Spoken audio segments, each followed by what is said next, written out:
This is what it is, okay? I said empty your mind. Be formless, shapeless, like water. Now you put water into a cup, it becomes the cup. You put water into a bottle, it becomes the bottle. You put it in a teapot, it becomes the teapot.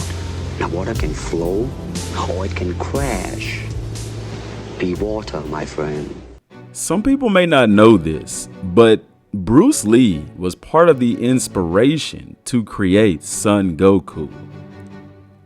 This is extremely significant when you're looking at the character of Goku and his overall development, because similar to Bruce Lee, Goku was a martial arts master.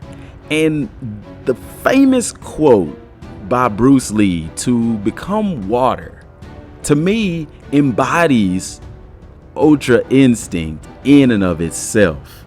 See, Goku, being a martial arts master, had to endure a lot of things. He had to learn a lot of things in the martial arts, and he studied Kung Fu, which requires amazing concentration and self-discipline. Concentration is an extremely powerful mental aspect of Kung Fu and martial arts in general. See, this is important when discussing Ultra Instinct, because Ultra Instinct is the body moving by itself, basically separating the mind from the subconscious.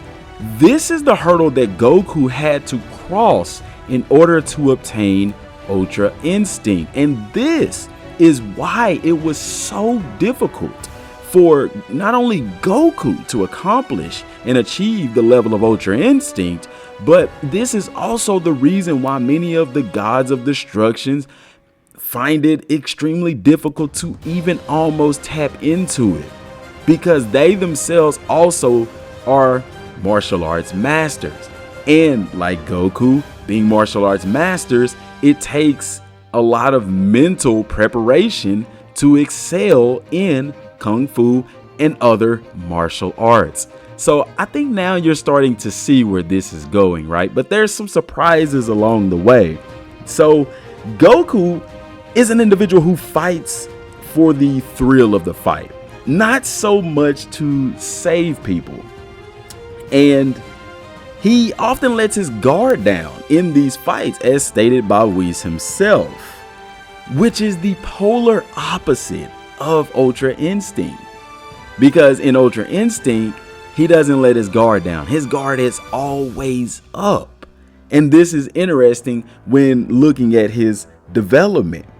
Goku calculates all of the battles that he's in, and this causes him to overthink, and like we stated, it slows him down.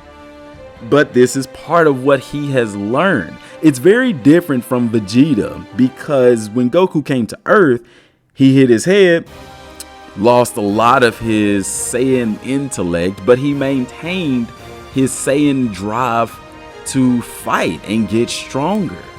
But Vegeta, who just jumps into fights and goes full power from start to finish, Goku does the opposite.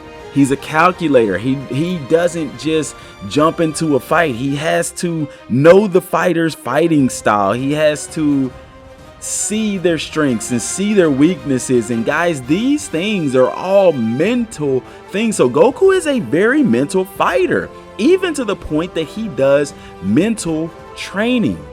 I've never seen Vegeta do any mental training, but we've seen Goku do it. Even in the video games, even in Kakarot itself, Goku starts out mentally training.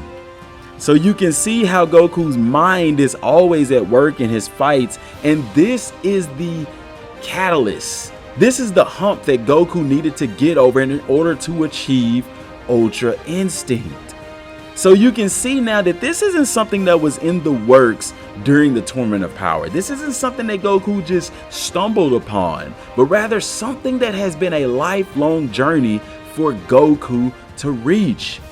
The ability to put his mind at ease and just engage in the battle. This is what we saw in the Tournament of Power when Goku finally let go.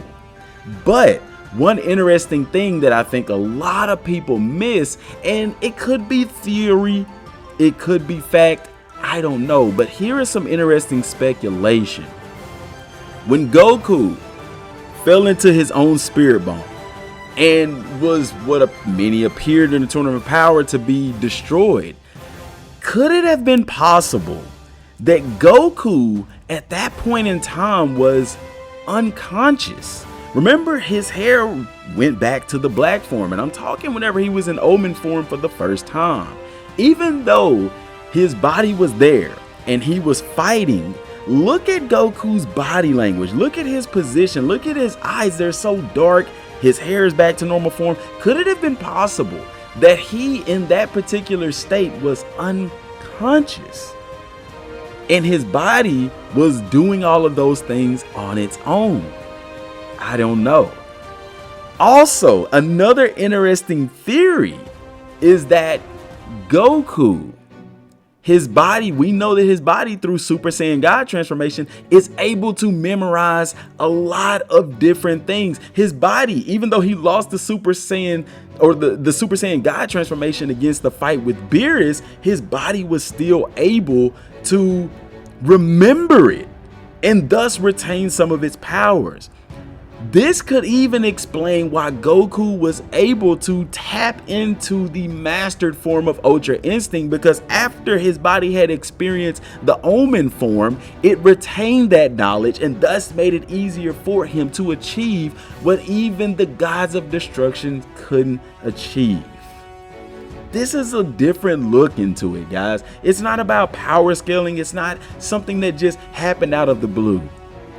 Goku's journey into Ultra Instinct started all the way back when he bumped his head, because at that point in time, Goku began to learn and mastered martial arts, and it was that hurdle that he had to get over, just like Vegeta had to get over his hurdles from his childhood. I hope that this has been an interesting video, guys. Subscribe to the channel for more. Till next time, thanks for watching, and have the best day you can.